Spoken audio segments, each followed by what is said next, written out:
to host Sanchez. I had the opportunity to know about Mac's work and the passion he has for construction tech in general. And I thought we need more people like him in the industry to foster the innovation. So thanks a lot for being on the show. Of course, thank you for having me. I think we met, where was it, at the Canadian event for the first time in Miami? Yeah. And are you in Miami, by the way? Right now I'm in Bangalore, India. Oh, okay. Any, you're gonna move to the States anytime soon, or is that ever a plan? It's on the books. Like I'm planning sometime early next year, Cool. but yeah. So, Max, for people who might be listening for the first time, what would be three career highlights of your journey? First was probably getting a job at Suffolk Construction. That kind of changed my whole life. I was making music before, I was selling USB drives, I was a finance major, had no basically construction experience. Family's been in the business, but I never wanted to touch it. And from basically 1 year to the next, I was working at Suffolk and I was on a high rise. So that was like, number one highlight was kind of getting the experience of building a high rise in Miami as your first ever exposure to construction. That's number one. I would say number two was the kind of the growing up in the ranks of Suffolk, because Suffolk had this program called the Career Start program where they told you basically, hey, come and join us and you'll move up in the ranks. And that actually happened. And I got to basically be in a position called Innovation Manager. Really, it was called Construction Solutions Director. And that exposed me to like the broad area of construction technology because at the time they were opening up their own venture capital arm. And so our role, it was seven of us nationwide, and our role was basically to look at all the investments we were making and see how we can actually implement them on project sites. So I would say that's career highlight number two because first I had the exposure of, oh my God, this industry is massively flawed by, doing a high rise for the first time. Second, career highlight is okay. Wow, there's lots of funding going into things that can change this industry. That was like, oh, okay, like there's something kind of like brewing inside of me and inside of the industry, like something is big is happening now. Just by being at the cutting edge of all that stuff early on, that was around 2019. It kind of opened my eyes. And then I would say career highlight number three is my realization that one of the only ways to really push everything forward as far as innovation and technology in construction is to actually be like the owner developer because ultimately any technology that's on any project is being paid by the developer. It has always been this way. I don't know why people think otherwise, but that was a big realization I had. And I said, well, okay, we got to become the developer. And so that's what I've been doing with Knox. I started out while I was still at Suffolk. Don't tell them, I guess they'll know now. And yeah, I've kind of grown the company and have been on my own for quite some time now. But those are the three highlights for sure. That's and I like the insights you had during this journey, which got you into the owner developer.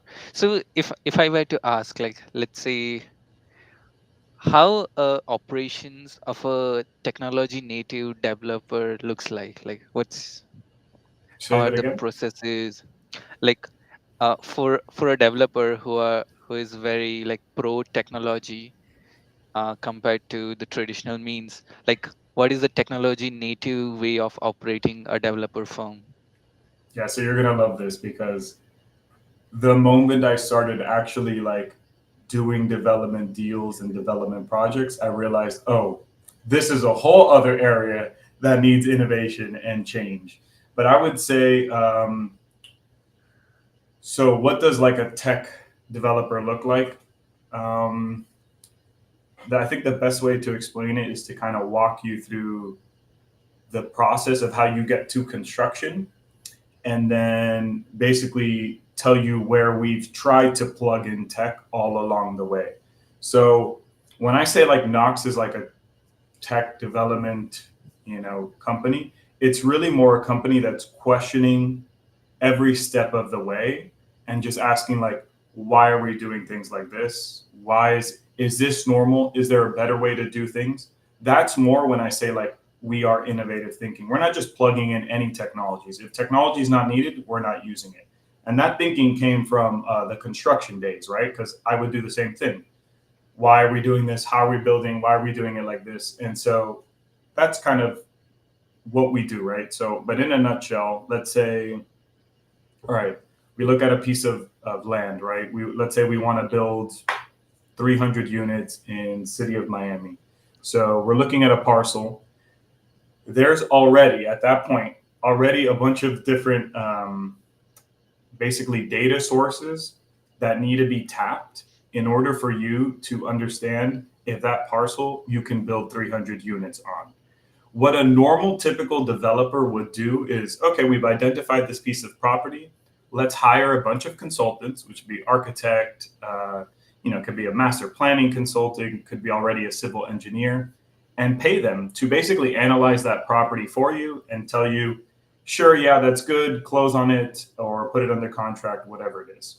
The way we're kind of thinking about it is, okay, why can't technology and all these, because those consultants, all they're doing is going to the various data sources that are out there to analyze that property. So, what technologies can we use that allow me to click on that property and tell me everything I need to know in order to make a financial decision? So, that's actually a little bit about what we're building with Expedition, but I can kind of let me walk you through the rest of it. Right. So, that's step one. Already thinking differently like that is kind of what we're doing. Um, as as you move down the development life cycle, let's say we close on that property, now we need to come up with architectural plans. Again, we have to pay the architect, and the most important dollars in a development deal are actually, or the riskiest, most important uh, money is called the pre-development money. So to get into the point where you have a buildable design set, it costs dollars. So what we've been looking at is, okay, what technology can we use to analyze that property? After we close on that property, what technology can we use to basically give us some sort of set of plans that we can actually get like a cost estimate for? Because the most important thing for us is we bought the property, we developed these plans.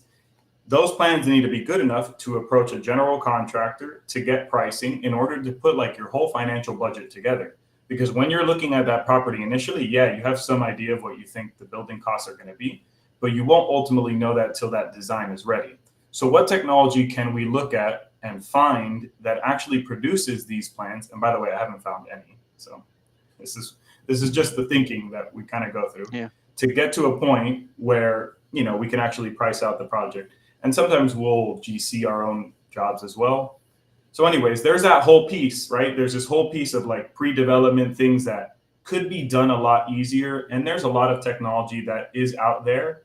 It's also expensive. It doesn't really work exactly to like what we want it to work. But just looking at everything, that's how we look at it. And then once we get to the construction phase, to me, the most important technology is reality capture, especially if we have like, and I know it sounds super basic, but honestly, I'm like very practical. I was a superintendent. I only like stuff that really works. If we have 3 projects going on, each of them are getting captured maybe once or twice a week. I just go to whatever it is, Track 3D, Open Space, any of these technologies, and I just look at my project. And one of the most important things about like keeping track of your project is just making sure like, okay, I got a bill for the plumbing. Okay, the plumbing looks to be done. Okay, I don't have to drive to site. Like I can actually like do things at home or on the go or while going to another job site. So that's important. And then yeah, man, I don't know if you want me to stop, but I can keep going. That's how we're looking at all these deals that we're doing. No, no, it's great. Like I'm just like while you were sharing, I was doing mental mapping. Okay, the first topic you shared about land evaluation, like it's like zero stage, and then once you have the land, like doing financial modeling so that doesn't overshoot. Like, and so it's like continuously monitoring stage and also adapting the total finance cost. And now when you were doing the reality capture is like also on that line. So I was like, okay, how each stage of the development and what are the uh, opportunities or technology adopted there. to plug in, right? Yeah. Yeah. So I mean, I don't know if you have another question, but I can talk about a little bit about expedition and kind of what we're doing. For, So, all right, that the number one issue is that first decision that you make, which is buying the property, or not issue, but the number one thing that people fail on in development deals is they buy the land for too much. That's it. Period. You buy it for too much. Now the rest of the project, you're like scrounging for dollars, scrounging for fees. It doesn't work if you buy it wrong. So you have to buy good, basically. And so there's so many factors that go into buying good, buying a good deal for land. So what we're doing is, and it stemmed from actually, so when I was doing the small little projects while I was still at Suffolk, we didn't know what contractor to pick. Okay. So that was a big problem. And because we were doing a new deal, we needed to find new subcontractors. And so we looked at permit data. It was the first thing that we looked at. Okay, are these guys, have they done what they said? And actually, is there any way to pause this? No, right? Because my dog is like yelling. but the Can I noise cancellation is just give me doing one good. second? Hold on. Yeah.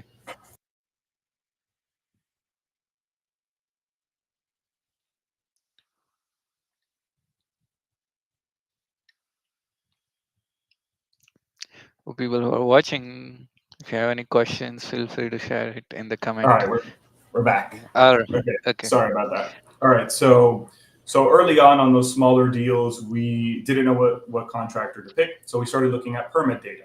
When I started analyzing the permit data, I started saying, "Wow, this is kind of like a gold mine for contractor information." And when I say permit data, City of Miami and Miami-Dade County basically release open data with API connection points and everything daily. They update it daily with all the permits.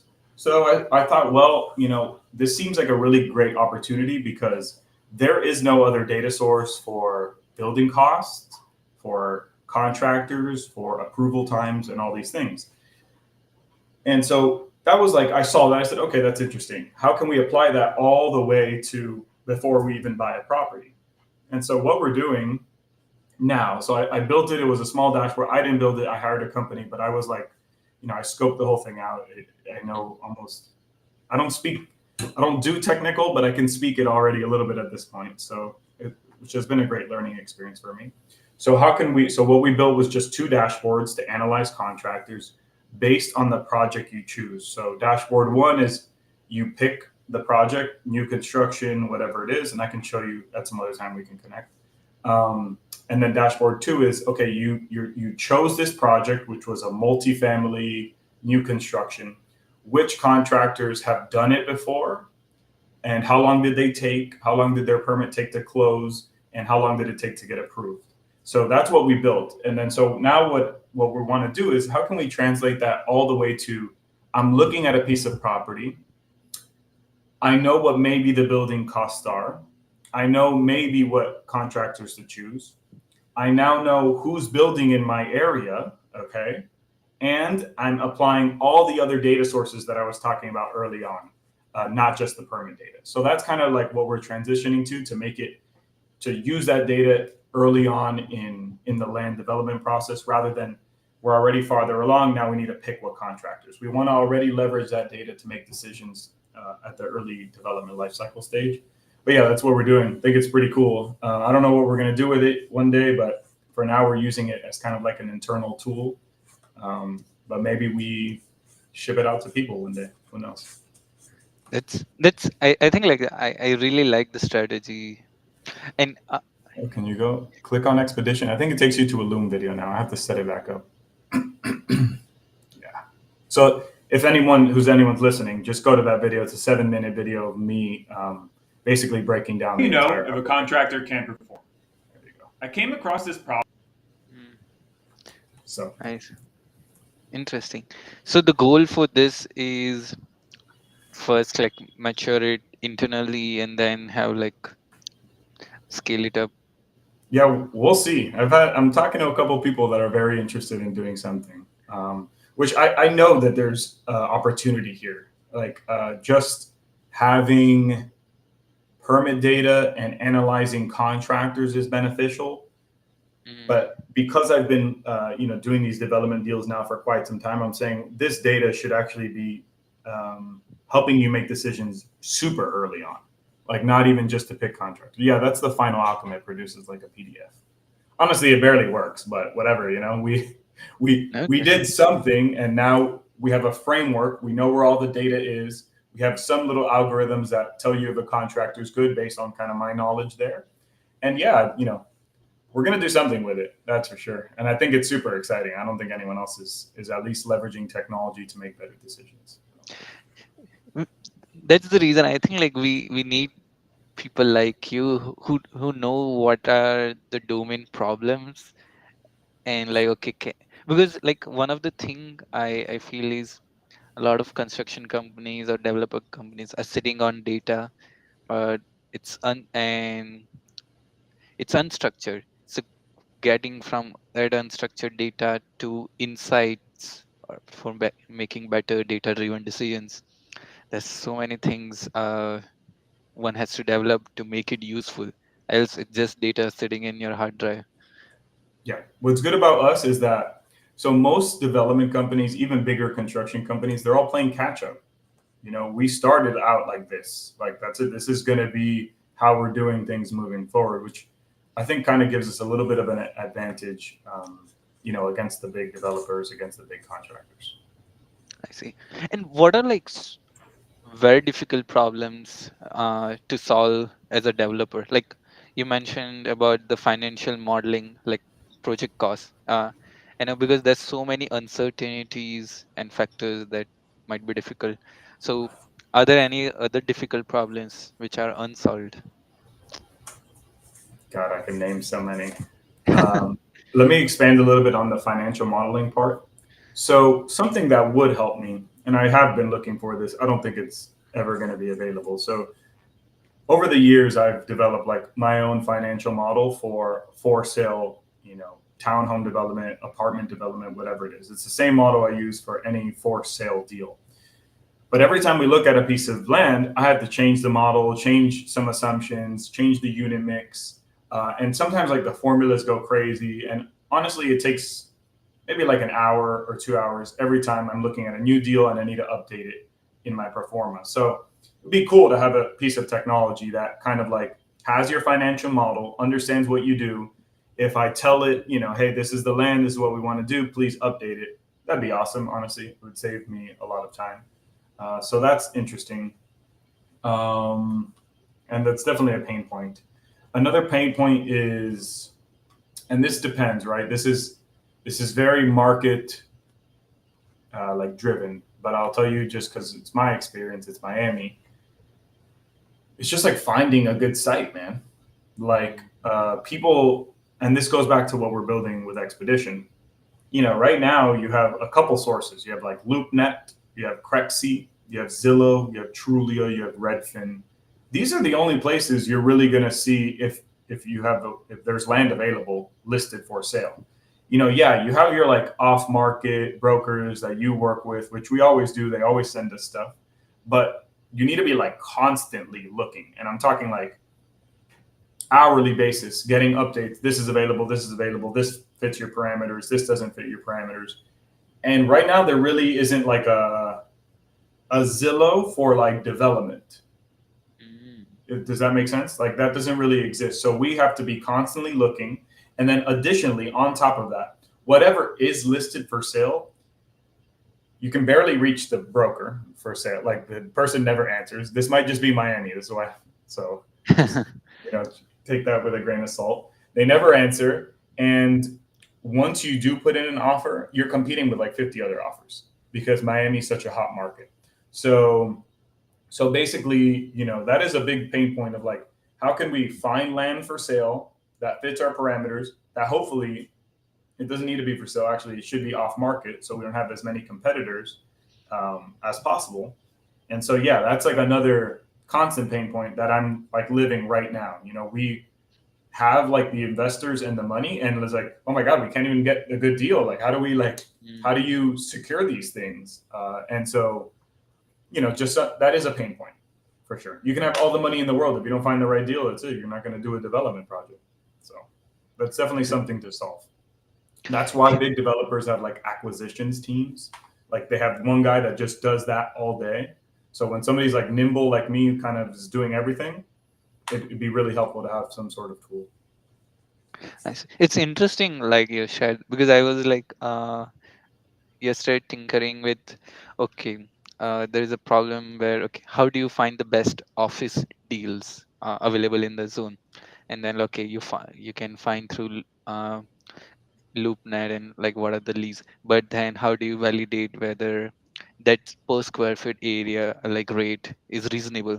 And there are like this company who publishes like market reports where, okay, this is the average rate per feet. So like there's a opportunity where you could, from CBRE and other, like validate the current lease rate from the available, from the market, from that zone, and find out whether are you overpaying or is underpriced, and like Correct. some automated way of, okay, finding deals, enriching additional data, not only from the reports, but I've also seen like Mastercard has data of people buying behavior around that plot, or also like what are the restaurants and cafes that could also help make better decisions on, okay, how traffic will be diverted or the convenience for office workers for that. So like there's also a big opportunity of data enrichment layer for like making better decisions. So you're absolutely right, 100%. Where people have failed in building technologies is they have not put it all into one platform. It's all a bunch of separated kind of platforms. Like you have like the test fits, the deep blocks of the world that tell you what you can build. Then you have like the data. There's like a couple like Land Logic, a couple other ones that we've looked at. They're all like sparse. You need the one thing, the one kind of like Zillow for development, basically. Kind of needs Yeah. to exist. But this may be just from my experience, right? Because a lot of it does pertain to like infill development. If you're a developer and you're not doing infill, you're not really looking for like these little lots. You may be like a land developer.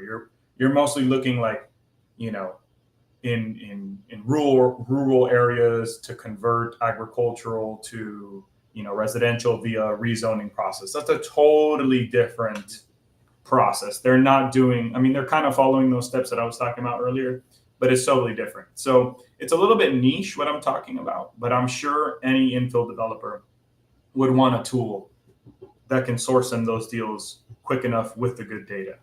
So, Yeah. and then have people answer the phone. That's the, the Yeah, last. that That one technology doesn't solve. man, that's like a very difficult, unscalable problem of ensuring the data is correct and all the broker response. Like, and what excites you apart from the tool you're building? Like in the space, how things are moving with the Gen AI development. Like, what are the current way of working, and how maybe Gen AI can change the way you work every day? Yeah, so it's actually, and yeah, Gen AI has already helped, right? So if I go back to those stages that I was talking about, right? You have the land. Let's say you're still looking at the land. Mm. It'd be very helpful as somebody who basically a lot of the times what we will do, and a lot of developers will do this too. You put the land under contract for a certain amount of time, and you go to raise money from your investors. You have already talked to them. You capital call them, or you ask for the money, whatever it is. But you have that 90-day period of doing that. During that 90-day period, you want to limit the dollars you spend because your risk is there. You already put a deposit.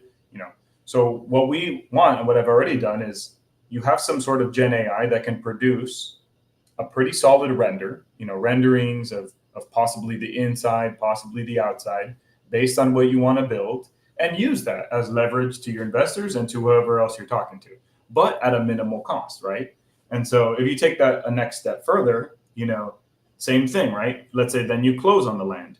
You want to get to a point where you can have buildable drawings using Gen AI. You don't have to pay an architect. You don't have to do anything. You just click a few buttons, tell the system what you want, and it produces like almost a permit set of drawings.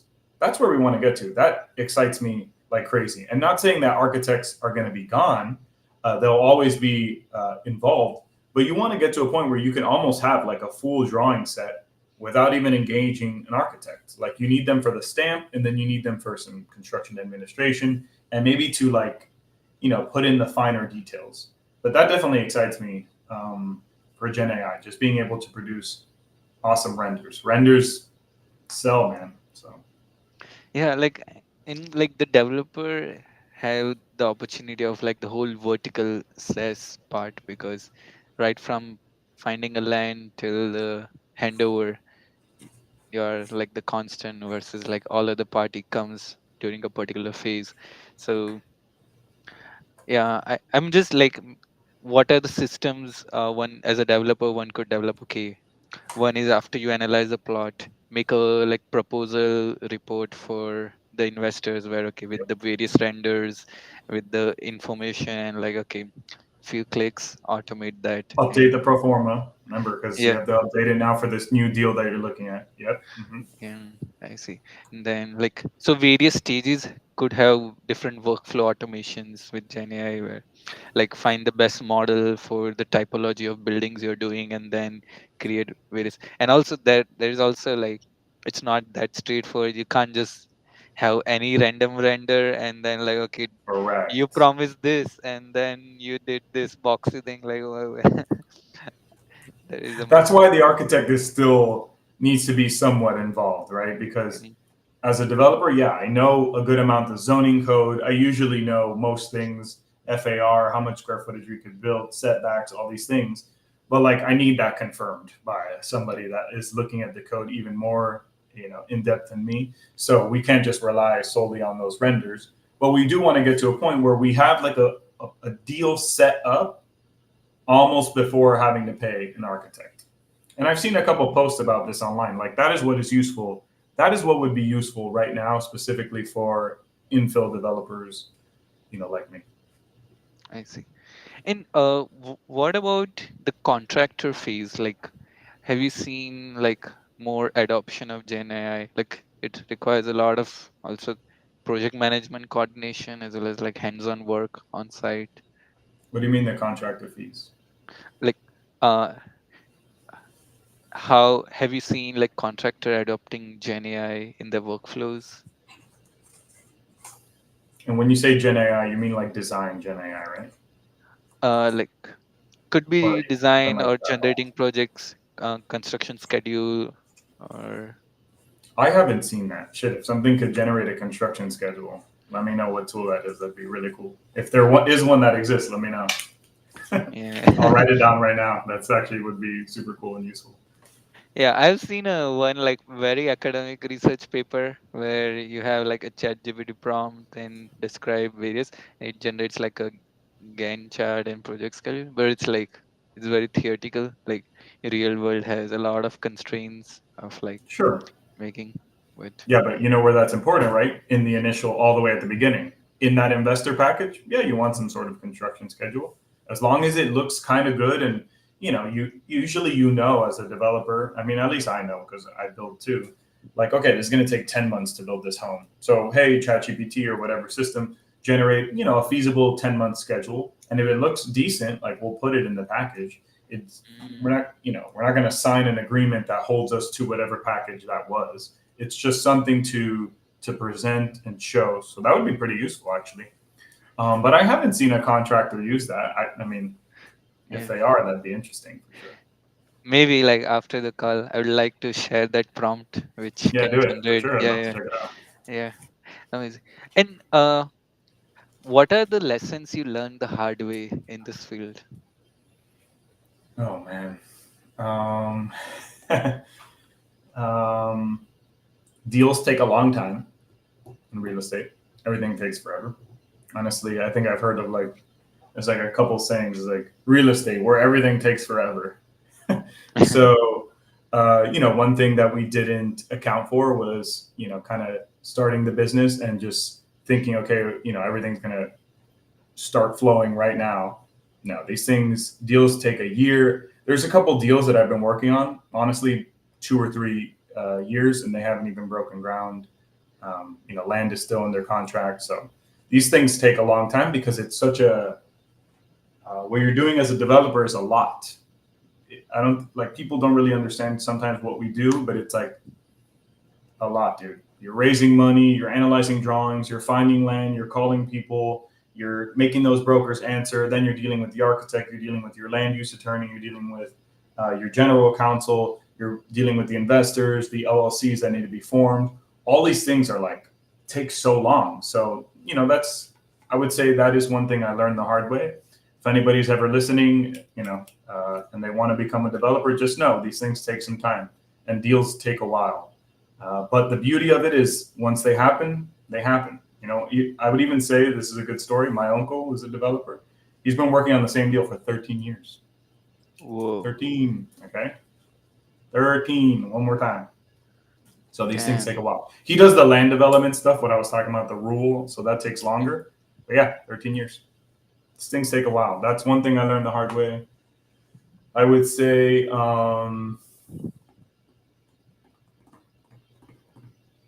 there's so many things I learned the hard way. I don't even know if I want to say it. Yeah, or maybe like something on like the finance side, because uh, I was seeing like developer, like sometimes if one project, the something goes wrong and like yeah, they you're have to done. shut down the whole, yeah, like Yeah, you're done. You're done. You can't. Yeah, it cannot go wrong. One thing I've learned the hard way, I would say on the Jacksonville project that I'm working on, we have to reposition the project. So for that one is interesting. This might be a good learning lesson for anybody that is listening. Jacksonville is a new market. We usually build and develop in Miami. So what we did was we approached the market. We did marketing. We did parties, brokers, opens. We tested the market, and the demand just simply wasn't there. And so I would say, so we're repositioning. We're not doing a for sale project anymore. We're likely going to change that up. But I would say that is a lesson I learned. When you go into a new market, those are the things you need to do. And if the demand is not there, you need to be able to reposition the projects. So kind of like being nimble is pretty important, and knowing how to pivot in development is important. From the financial side, like just I would say we haven't learned this the hard way yet, but early on we had for condo developments. Early on we had really low assumptions for project insurance. Okay, like 2% of project costs, and the reality is it's more like 8% of project costs, and that is a significant financial difference. So that was one thing we didn't learn it the hard way, but luckily we caught that in time as we've been working on a high rise here in Miami. Yeah, man, and just thinking that shit is easy. That might be the best thing. Like development is not easy. It's definitely not for the faint of heart. You definitely will learn things the hard way. You're going to get told no 1,000 times. Yeah, man. and like from your experiences where like sometimes the market is hot and then it comes down, or the cycles where even from what I recall, like during the blockchain times, at its peak, there's like a lot of NFT based selling of real estate, and there's a hype. And how do you navigate the hype or economic downturn? So real estate is a cycle business for sure. Uh, and the hype is more actually on like the hype for real estate is actually catered to the investors you're going to get. Because if the market's hype, more investors will be interested now in either getting into real estate or in your deal that you've been pitching them for quite some time. They're finally going to say yes because we're excited about kind of where the market is. So I think the hype works like that. But then as it goes down, you need to be able to figure out what you can build when it goes down. Mm, So if you are building rental apartments, like right now, nobody's building rental apartments. If you see anyone get off the ground for a rental deal, yeah, I don't know, they're losing their ass. I don't know what they're doing. Whoa. because yeah, because basically construction costs and interest rates are just too high right now for those deals to pencil. They just do not pencil. So if anyone's getting off the ground, you're crazy. Good luck, man. Hopefully you kick butt. But obviously, like right now, okay, that's not possible. So you have to know how to pivot. Okay, why don't we do a condo deal? It's totally different dynamics, totally different, or not different, but there's just the way you look at a deal is totally different than a rental. But if your profession is developing and building, you need to be building. If you're not building, you're done. You have to shut down, like you say. So you have to find ways on the down cycle to build products that people will still, live in anyways. In Miami right now, it's condos. Also, another thing we're looking at is schools. Schools will always be. It's not going to matter construction cost or well, I mean construction costs matter, but like, you know, we don't have to worry about leasing up the building. We're building a school. If we get people in the door, that generates revenue. So you have to just kind of know how to pivot. One of the best developers, who's a good family friend of mine that I've known, they've been building since the 1950s. They actually built my high school that I went to. They've never stopped building during any cycle because they just know how to buy and what product to build during the time. So you just need to have the knowledge to be able to pivot, really. Nice. And do you think like I'm not much aware while pivoting, does the permit also needs to be reapplied about the difference in, and that creates a delay in the whole Great. cycle of the. It's a good question. Depends how far you got along in the process, right? So if you own the land, okay. If you entitled the land, like basically got it zoned and approved for what you wanted to do, yeah, you gotta resubmit, man, and it takes time. Or you can.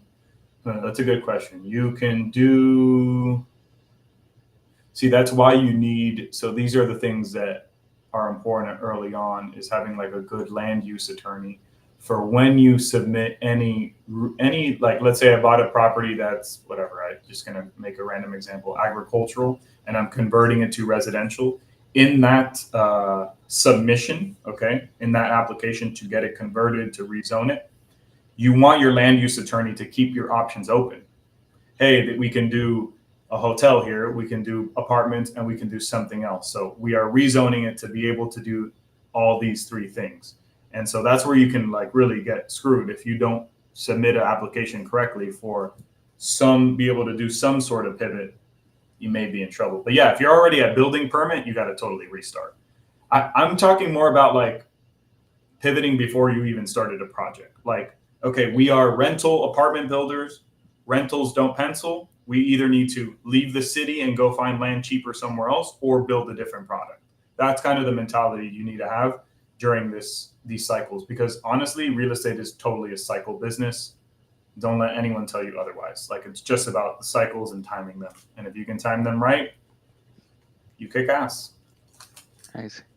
And like while making those kind of difficult choices, let's say you either go to other land and make a rental or not, like how do you validate like the implication? Because like if you stick on and maybe rent it out on a cheaper rate versus so you like don't have that profits, or you do something else and you might have a cash flow issues, or like you're delaying, okay, we are not gonna lower down the rate, we'll just wait. So those are like difficult financial choices. Yes. You have to, the one thing that's important is, and it's kind of a good question, you want to make sure the building gets built and then kind of figure it out a little bit from there. So, like, it's either you pivot before it starts getting built and whatever, you do something else, or once it gets built, you pivot again, but you have it built. And so, that, what I mean by that is when you own land, you own an asset. When you own land and a building, you own a better asset. So now you could do various things with it. So, like, let's just use your example. Let's say I built a ground up single family home, okay? And I did it as a spec purpose. I bought it, I built it, and then I hope somebody buys it. It's been on the market for 6 months. I haven't bought it. Okay, we still need to pay this construction loan. We have a bunch of interest building up. Let's start renting it. We're not going to sell it anymore. We'll rent it. That rent will pay back the debt, or at least slowly, and in theory should pay back the debt till eventually you sell it, or you just continue to rent it, or you can refinance the whole thing. You kick out your construction loan, you refinance the whole project at a lower rate, hopefully, because now you have the asset and you own things, and you kind of pay back your investors, pay back yourself, and then you rent out the property. So that's kind of like that's the things you need to do. What's important is that you have assets and you can like manipulate the value of those assets to do different things. Does that make sense? Yeah, yeah. I like it's also about at that moment creative problem solving skills. Like it's not Dude, like you need to be super creative in this business, but also in construction. Like, development and construction to me, I don't know how over the years they have separated, but master builders know how to do all of the whole thing. And you need to be creative through the whole process. I mean, even in construction, like daily things that, okay, we're going to do this. Now we should do this. Oh, but we can actually build it like this. You have to be creative in this business. If not, I don't know what you're doing. and like are there any patterns you saw for the development firms or who closed down? Or like what were the costly mistakes they did? Like Well, I know in my market, I've seen a couple things here. All right. I'm not going to call out any names, but people, so for condos, specifically condo high rises, what you do is you pre sell. Okay. You can, for you on the tech side, you can think of it as like a hardware startup, and I do a Kickstarter campaign. And with the Kickstarter campaign, I do my product. That's what developers do, condo developers do here. It's normal. So what happens though is you pre-sell at a certain rate. Okay, let's say I pre-sold for, I don't know, $2,000 a sellable square foot, and at the time everything made sense. My construction costs were X, Y, and Z. Okay, cool. I pre-sold, and then that whole long process that I was talking about, things take forever. You pre-sold, and then 2 years passed. Now all of a sudden you have your construction set, but construction costs flew up. So that price you sold at doesn't make sense anymore. I've seen people here, or at least these are the rumors, there's nothing confirmed here, but they've proceeded then with the development anyways. And so that's where you run oh, into the problem. And so, okay, you sold early on, you have, people's deposits. Now, like, you're getting into territory that's very legal. So you have to be very careful. And I've seen some projects. I mean, you see some on standstill here in Miami, and I think it's mainly because of that uh, reason. I mean, hopefully they'll figure it out. There's, again, always ways to figure it out. Like I say, if you have the asset, you can pay people back, things like this. But I've seen that mistake early on where people pre-sell at a low price. I see. Because like there are events like COVID where suddenly the material prices go spike up, and You're done. Yeah, you're done. And if you pre-sold, you have contracts with buyers. You have to uphold that. And so either you don't sell or you return the deposits and restart the project, but that costs money. So it really, that's the only thing with condo developments that I've seen. And then, yeah, I've also seen people like, nah, whatever. I'm not even going to talk about that. yeah, no, no, it's it's okay. You Too already complex. shared a lot of Yeah, deep yeah, insights, and for sure. uh, who are like the people like who's like working technology you admire in Miami or in general globally? Mm, I think this is going to sound super lame, but whatever. I think Elon Musk, and only because his philosophy has been, let's almost try to control the whole supply chain, because that's what's going to make us successful. That's why he's doing a building company, all these things. I think translating that to development eventually is something, we want to do, where you just own the whole thing, like almost in every sense you can. Yeah, you'll have consultants and things like this, but in-house design, in-house construction, in-house, consulting, all these things is what's going to like propel and change the industry and really, push it forward. So I admire what his way of thinking in that sense, and then just thinking about how we can translate that over. Got it. Any mentors or like people who made a big impact in your life? Dude, if I go to like a Christmas party, everyone is a developer or GC. So I have a lot of mentors in my family that I can call. Thankfully, grateful for that. That's, cousin's a developer, uncle's a developer, dad's a developer, Oh, it's and in the blood. GCs too. Yeah, it's Yeah. totally in the blood. I think I'm third generation at this point. So thankful for that for sure. Either way, I've had to um, learn the hard way, no matter what, by doing this kind of on my own, pretty much. I just use them as soundboards, but that soundboard is really beneficial. And finding somebody, if you're going to get into development, is like really important, and specifically someone that has done it before, because that's another thing you'll run into in development is like a lot of people kind of like uh, repeat what they hear, and they're not really telling you like from real true experience. And then you kind of know when you talk to somebody who has the real true experience, like that's who you need to have as your mentor, not somebody that's kind of, we call them gatekeepers. Mm, yes. And also like um when you were sharing this like story, like we have a lot of courses on like design, engineering, contractors. Like I haven't found any course like how to be a real estate developer. Why is that Doesn't it? so? Because it's crazy. I mean, really, it's not crazy. But that's why all that's, I was like, learn how many things that I learned. I was like pausing because it's so much. I always tell people this: throw away the book, throw away the course, just try to get started.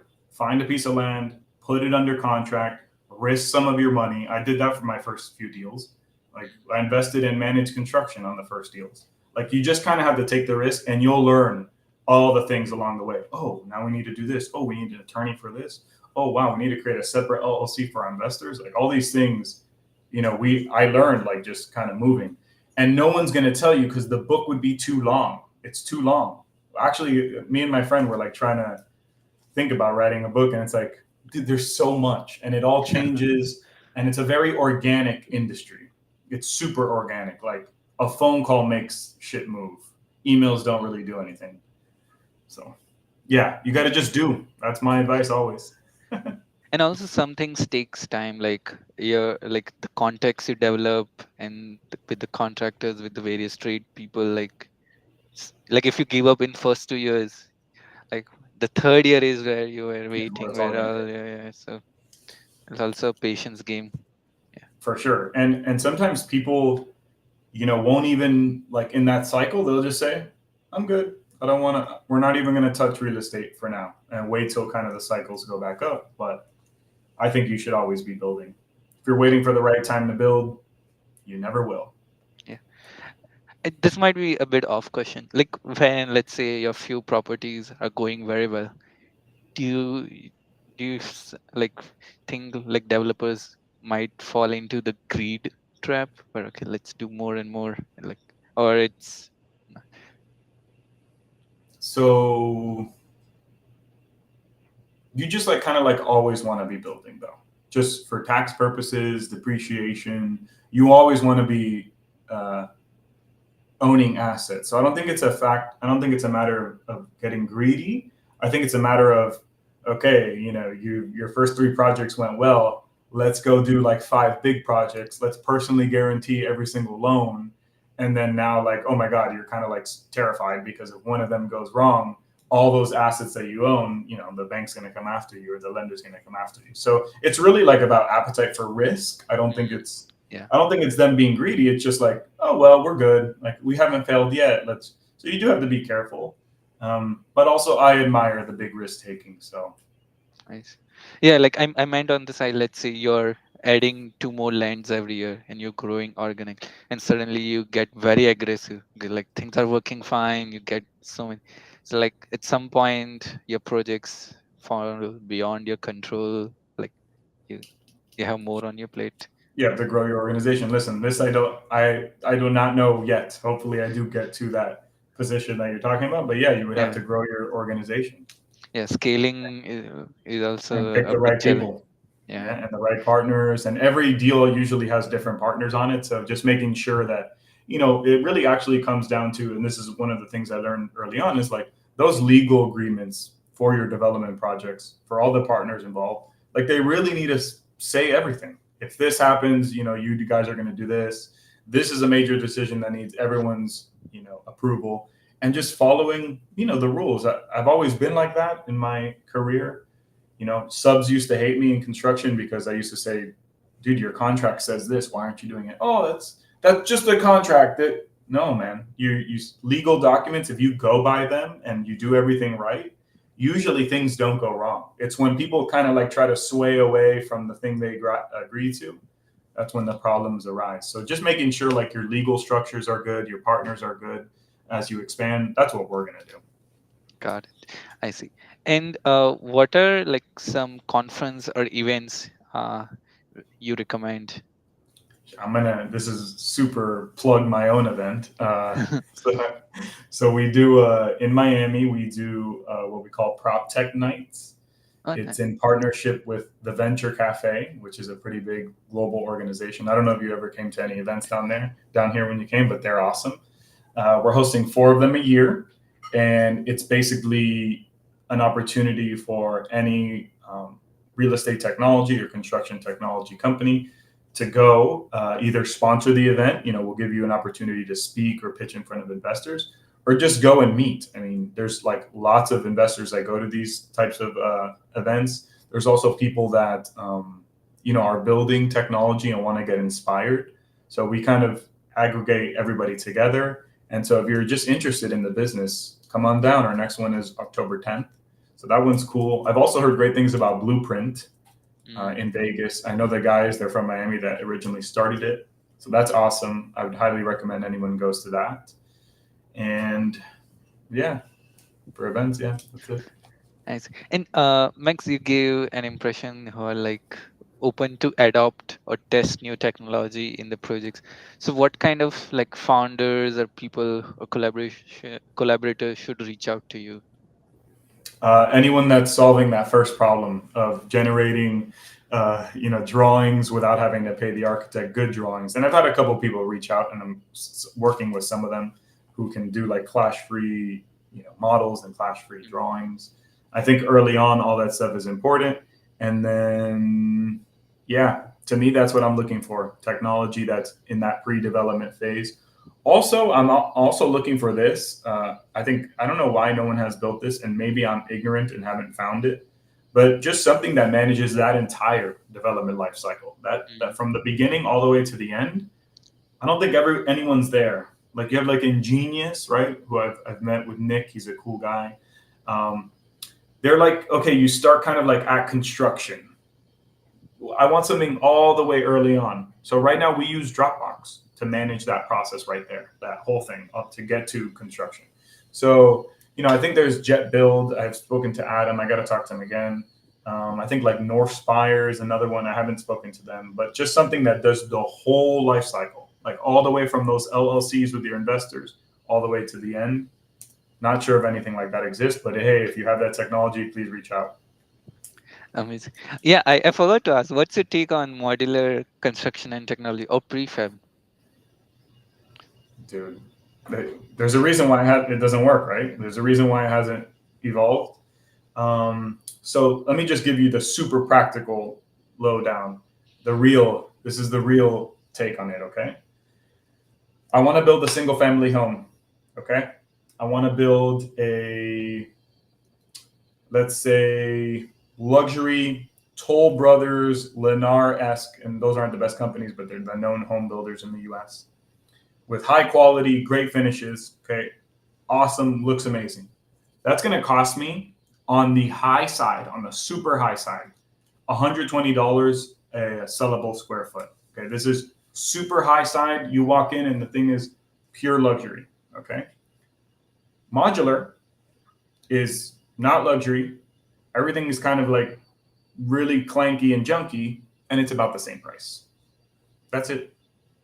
There's you unless you get to $80-$90 a square foot for your modular company, the whole thing, install everything, plug into the water and sewer system, and it's at the level of like a Toll Brothers build, you're not going to win. It's not going to work. So that's like if you get any quotes from modular companies, you'll see they're around 115 to 120 a square foot. It just doesn't make sense. I'd rather just build it. It's going to be higher quality, way better. The only advantage with modular is the speed. Mm, So that's my, but speed sometimes doesn't matter. If you're selling a shit product, it's just not going to sell. So that's my take. I see. Yeah, like the finance. Yeah, like it seems like for some industry like healthcare and hotels where there are a lot of reputable units, but I don't know the finance, so The like finance is what runs the whole thing, man. So if it yeah. doesn't make sense financially, which usually it doesn't, that's why it hasn't been, the God saving, construction's going to change because everyone's using modular. It just doesn't make sense financially right now. It really doesn't. Yeah, like what if like the modular construction project finishes in 1.5 year and traditional in 2 years? What about the interest saved in construction loans? Like Yeah, that's the only thing. which No, that's it's a fair point. It's a fair point, and I have not done a modular project, so I'm only speaking of an analysis. We've done beforehand for several projects. Um, it depends. Yeah, that's the calculation you need to do. I will say, don't let anyone tell you otherwise. A drop in construction costs is way more important than a drop in an interest rate point. Okay, you mm, can buy down points. You can do a million things. If construction costs go down, that's really what's gonna, you know, significantly enhance your profit on any project. I mean, Max, I'm gonna do like a rapid fire round to wrap up the interview. So you'll have like 10 seconds to answer and you got to keep it very brief. God. All right. So your favorite condo building in Miami? Ours 231 Flagler, the one we're working on. That's fine. Your favorite restaurant in Miami? Um, Rincon Mexicano. It's a little place right across the street from where I live. I see. A city which is in your travel bucket list. Switzerland, or not a city, I guess Munich, Switzerland, right now that's Germany. Just Switzerland, all right. Okay. We can take 3 words your friend would describe you. Passionate, um, um, spiritual, and friendly. Your favorite movie?